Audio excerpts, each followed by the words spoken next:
This week hasn't gone quite to plan, but you have to learn to be prepared for setbacks.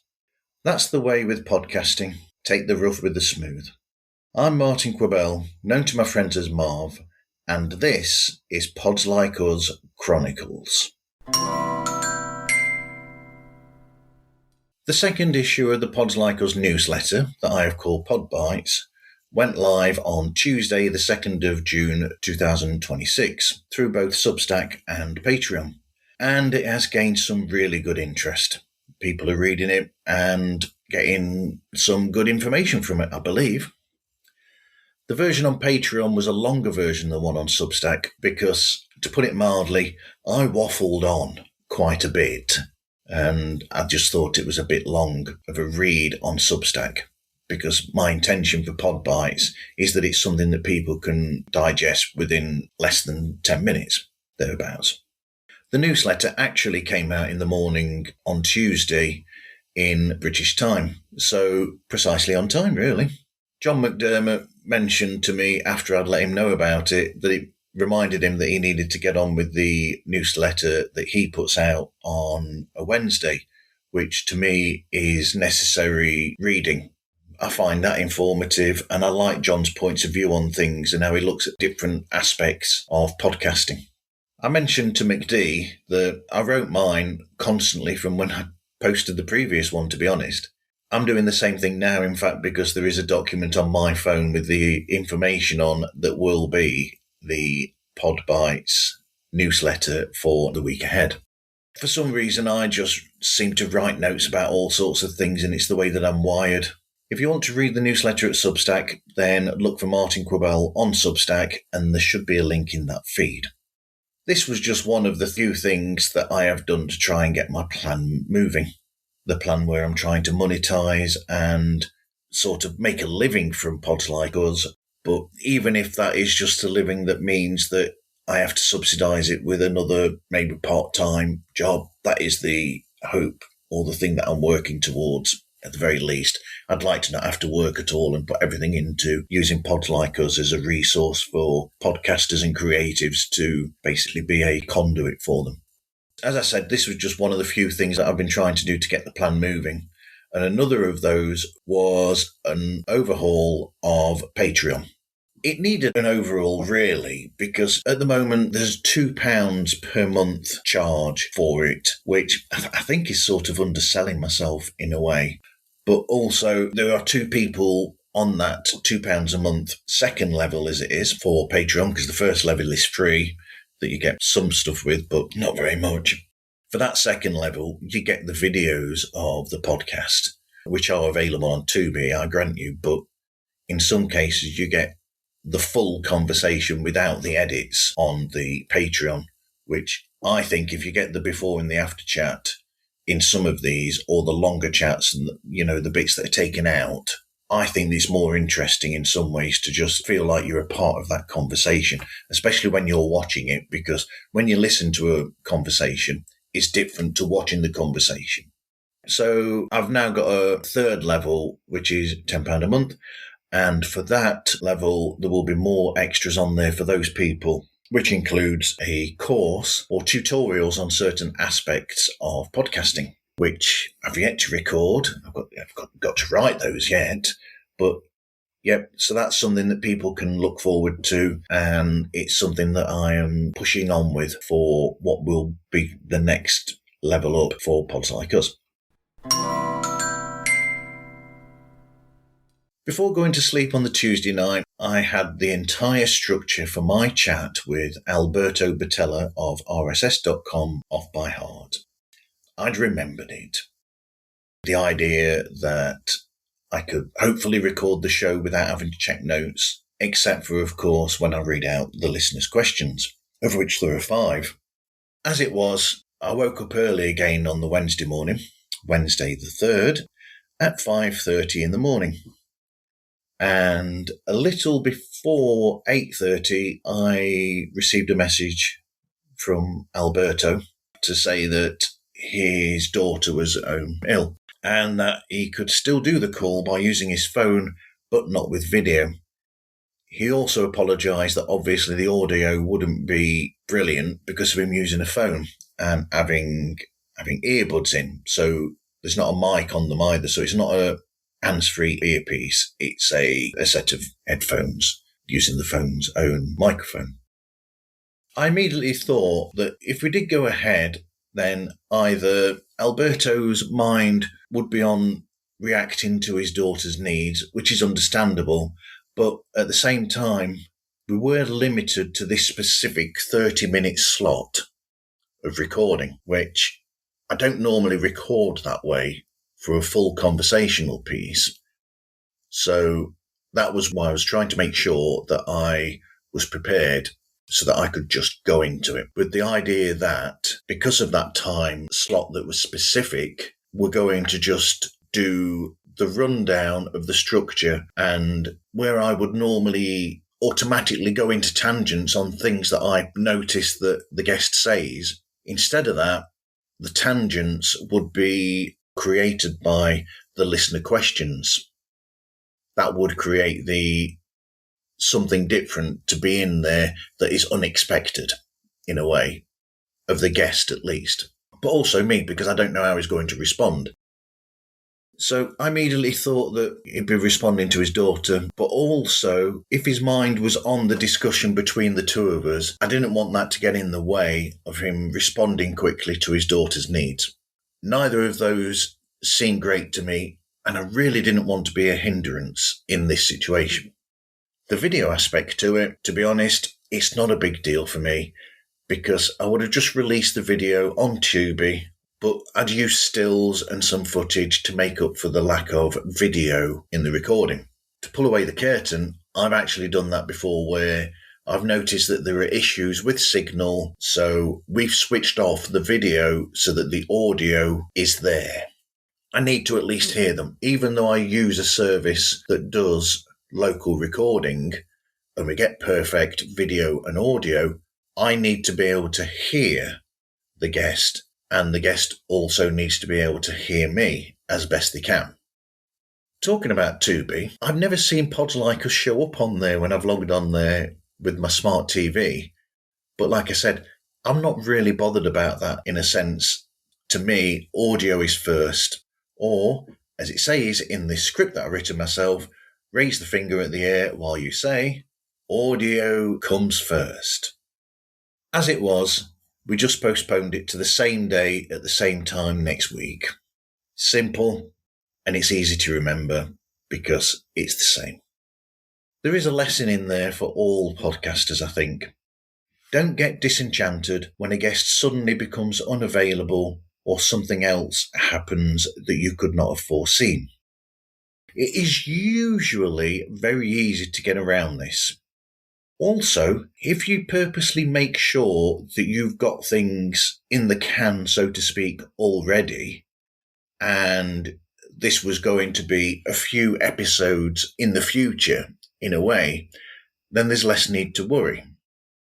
Now, pulling the curtain away again, I know that to me, I didn't have that much to worry about, because the Mike Davis episode, where we talk about his film Dead, White and Blue, I know that is going to be the end of what I'm calling Season 10.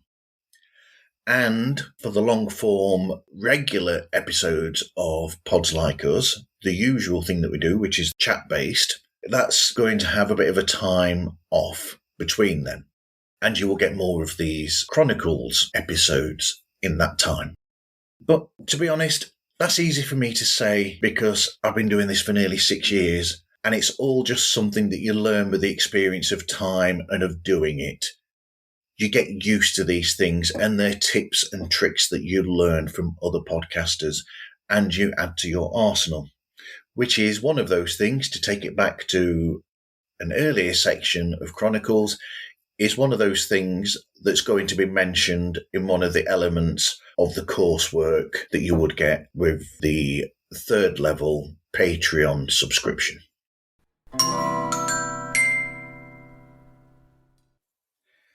So, in what is actually a breaking news moment, I know, hey, breaking news.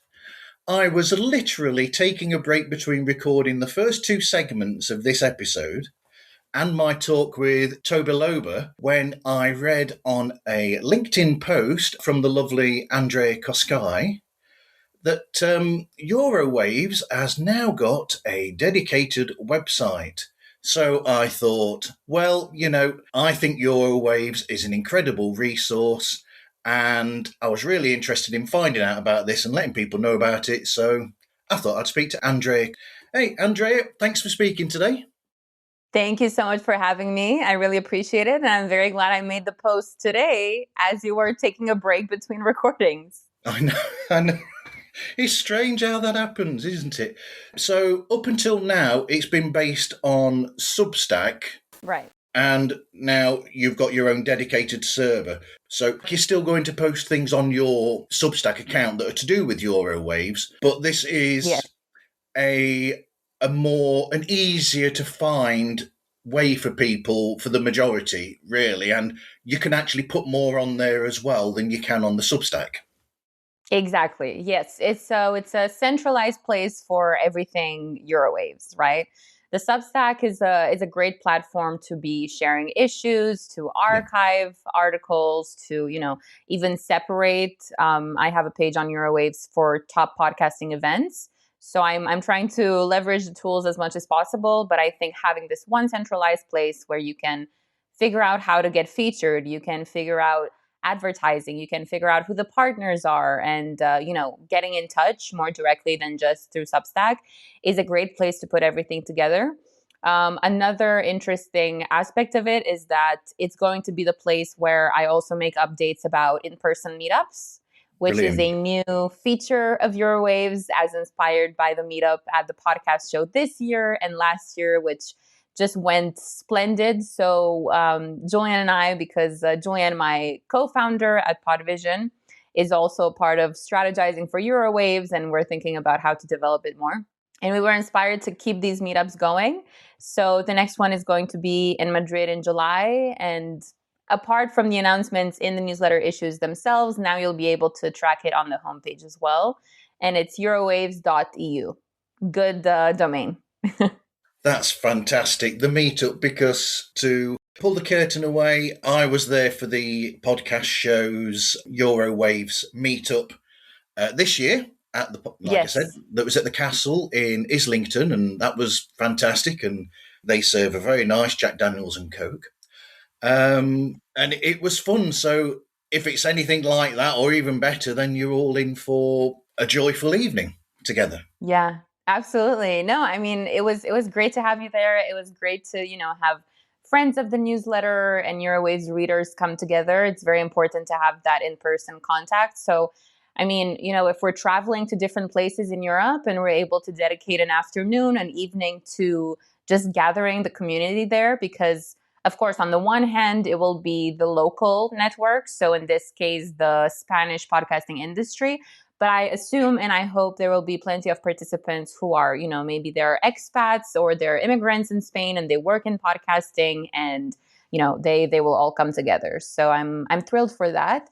And I will also be doing it in partnership with a local newsletter, because of course, I don't know everyone in the Spanish podcasting industry. I don't know all the locations that are the best place to meet up. So I think it makes the most sense to have a partner locally. And I'm very excited for it. Yeah, that's a good thing about it, is that you're making connections with different companies in these different European areas so that you can actually get the work out there and the resource out to the people that need it. So now that people can find it on eurowaves.eu, it's easier now to find in an instance such as, and this is a true story as you know, while I was on my way to the podcast show, I met a lovely lady named Elena who was from Croatia and was looking for podcasts in her native language. And I introduced Elena to yourself online that way. But this way, it's a lot easier than given a long-winded Substack account to check. Yeah, it's just absolutely. simple eurowaves.eu. Exactly. And another thing is not everyone is accustomed to Substack. Yeah. right? Which I think you're pointing to. Not everyone reads newsletters. So again, having a place where you can kind of see in one go what this is about, as well as the social media on Instagram and on LinkedIn, is just another way for people to connect with that in a way that makes sense for them and how they just typically consume that kind of content and make connections. Plus, also with this, you now have the ability to do one thing that I know you've wanted to do with Eurowaves as a resource, is to have that dedicated area where people can actually search for the shows and the resources that they want to do the podcasting in their area and to find podcast in their areas. Absolutely. Yeah, that's an important thing. I mean, Substack, the search tool, sure, you can look up whatever country or whatever it is that you're trying to find and you'll see it on there as well. But yeah, no, I'm just thrilled to have everything in one place and kind of officialize it in that way, because I think, Eurowaves deserves it. So yeah, and I thank you so much for, bringing me on to talk about this and to disseminate it to your audience. And in case, by the way, that anyone listening doesn't know about Eurowaves, which I'm sure some people don't, Yep. it is a bi-weekly newsletter on European podcasting. It's the go-to place, and it's the only podcasting newsletter for Europe at the moment. So we invite you to join in. It is. Right. Thank you very much. And thank you for the great work that you do for the world of podcasting, Andreea. Thank you so much. And likewise. Thank you. Take care. On Thursday, the 4th of June 2026, I saw a great post on LinkedIn from Tony Doe, the man behind the superb podcast Into the Podverse and so much more. An essential follow and subscribe for anyone in the podcasting world, to my mind. In the post, Tony told us about Transo, the transcription software that has changed the game in a big way. Among its many features, this software is able to transcribe different African languages and dialects, something that other services have had a big problem with up until now. Not only that, but there is far more to this than meets the eye.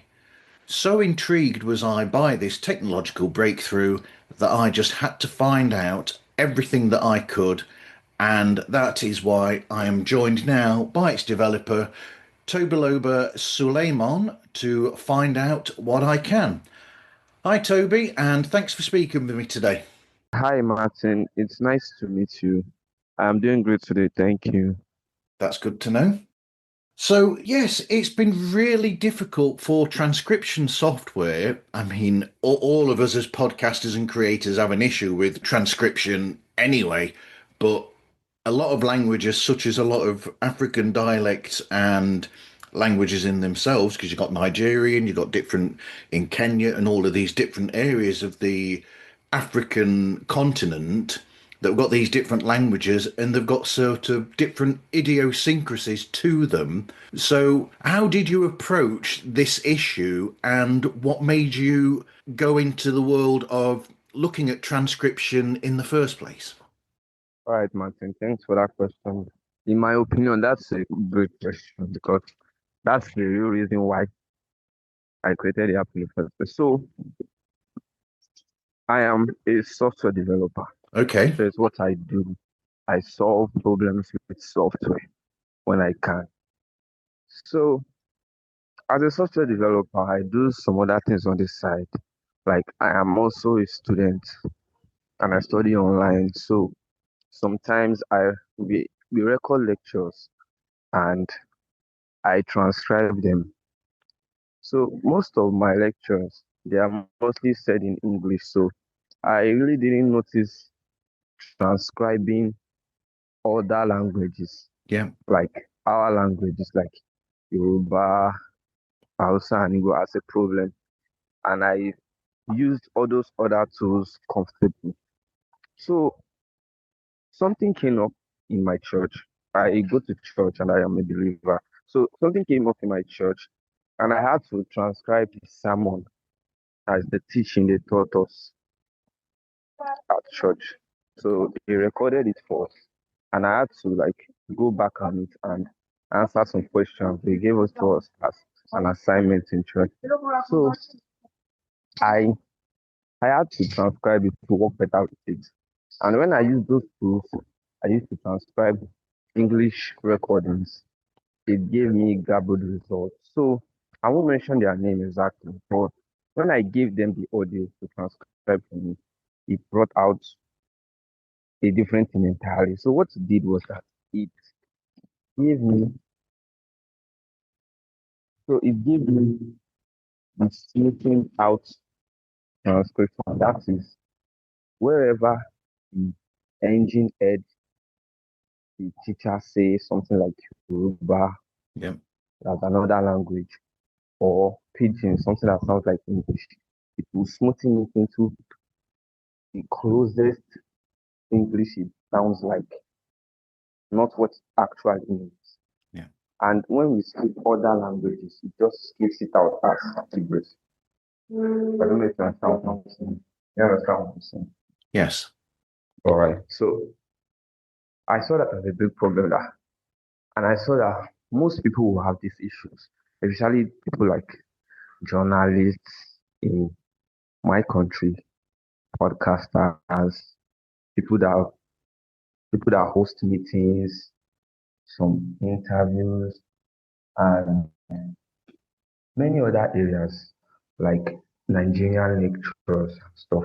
So there's just a whole bunch of people that those tools, those tools we know just considered as like something on the side. They are not really their main focus. So I took that off and I tasked myself with it to solve that problem, which I did and I am still doing. So that bet AuTrans crucial to that understand this Nigerian language. So yeah, that's basically it.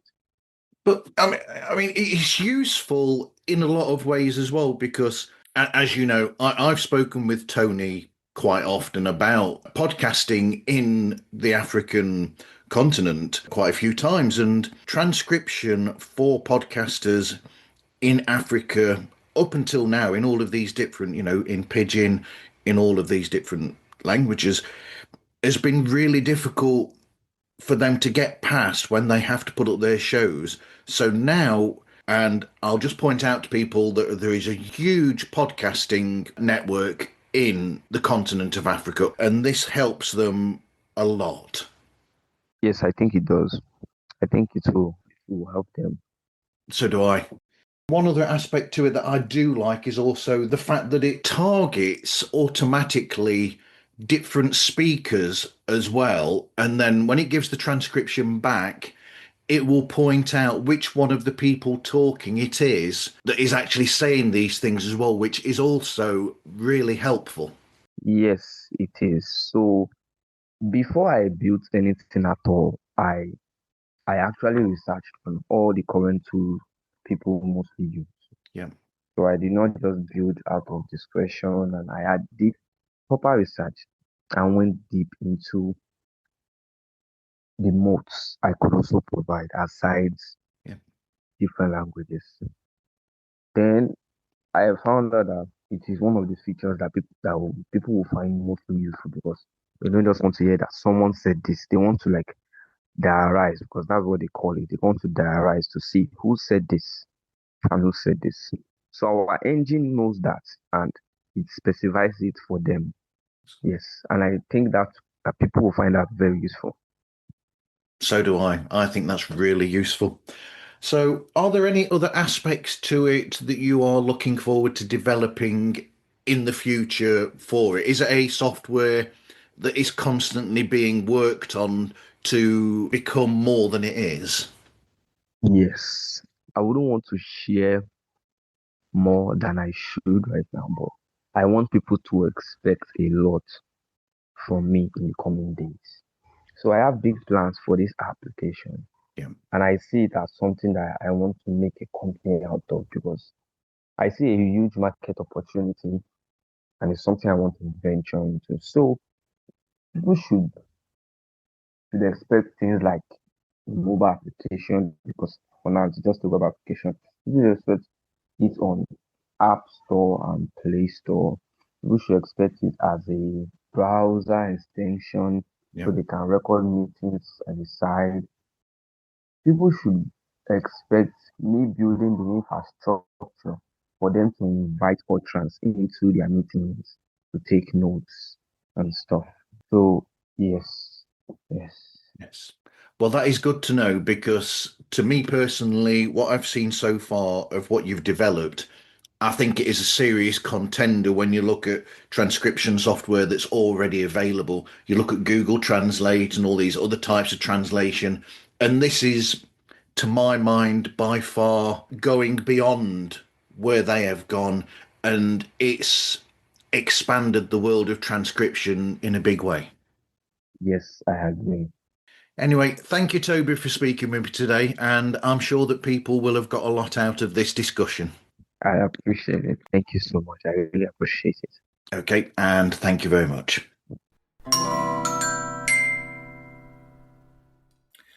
Finally, just some general bits and pieces that I haven't mentioned so far to keep you all up to date. I was going to quit writing the Podfiles blog post to give me more time, but because of the fact that I can't insert video clips into the Substack articles the way that I have been doing for over 20 years on Google Blogger, I'm going to have to carry on writing those. But I don't mind. It's something that I've done for this long, and I know that a few people like reading them. If you haven't read them before and don't know about them, then just look for Marv's Midlife Meanderings. That's Marv, M-A-R-V apostrophe S, Midlife Meanderings.